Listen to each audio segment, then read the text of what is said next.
Tuhan bersamamu.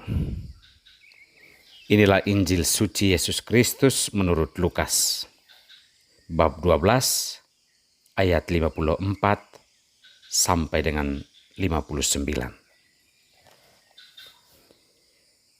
Menilai zaman. Yesus berkata pula kepada banyak orang, "Apabila kamu melihat awan naik di sebelah barat, segera kamu berkata, akan datang hujan, dan hal itu memang terjadi.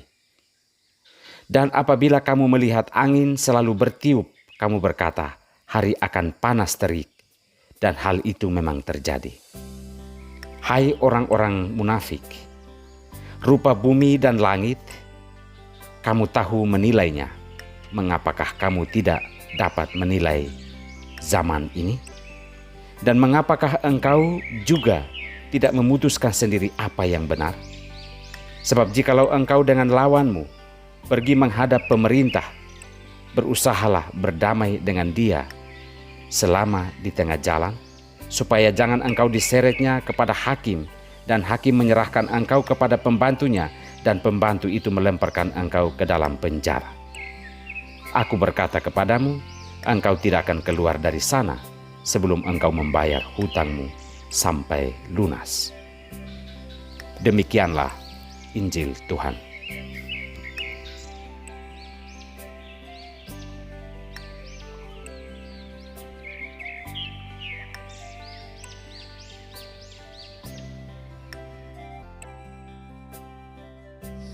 Satu. Inilah sampan, santapan pembangkit harapan. Bersama saya, Pater Domi Kevi SVD. Saudara-saudariku terkasih, sehati, sejiwa, rupa-rupanya sudah tidak relevan lagi menurut manusia yang mengagungkan logikanya yang tidak seberapa dalam. Saya masih cukup percaya dengan kata satu, tanpa pretensi untuk menyangkal perbedaan. Perbedaan itu kodrati dan hanya bisa diakui dan dipahami.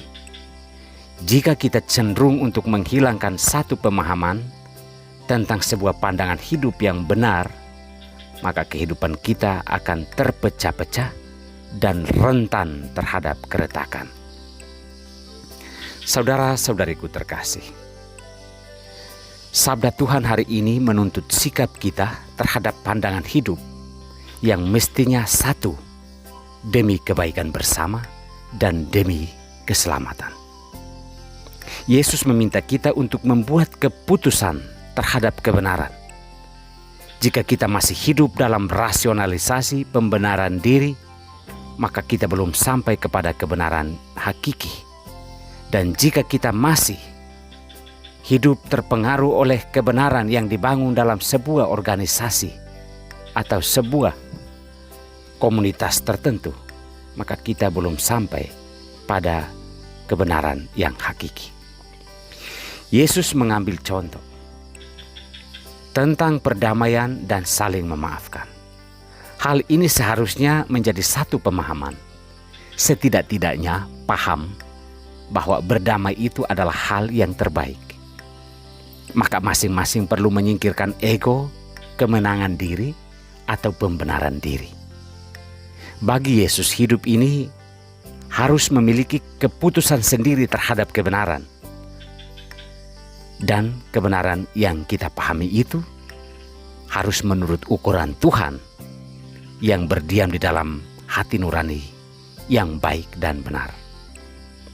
Saudara-saudariku terkasih, Paulus dalam suratnya meminta jemaat di Efesus, juga termasuk kita, untuk hidup sepadan dengan panggilan Allah yang kita jalani, yakni selalu rendah hati, lemah lembut, dan sabar, serta hendaknya kita menunjukkan kasih dalam saling membantu. Hal ini menuntut kesatuan roh, agar kita tidak hidup menurut pola pikir dan rasa kita sendiri, tetapi menurut ukuran Tuhan. Maka Paulus mengajak kita untuk percaya dan hidup dalam semangat satu Tuhan, satu iman dan satu baptisan yang menjiwai seluruh perjalanan hidup kita. Saudara-saudariku terkasih, orang yang beriman akan memahami bahwa satu itu tidak menyangkal perbedaan, tetapi akan memahami bahwa satu adalah kesamaan roh dan pemahaman untuk mengukur kadar kebenaran dan kebaikan seturut kehendak Allah demi kebaikan hidup bersama dan demi keselamatan semua orang.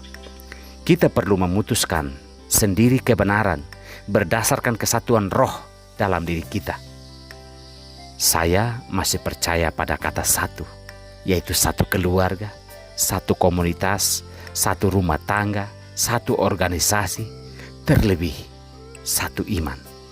Dengan ini kita sadar bahwa tendensi keterpecahan hidup diarahkan untuk memahami satu kebenaran yang berasal dari Allah.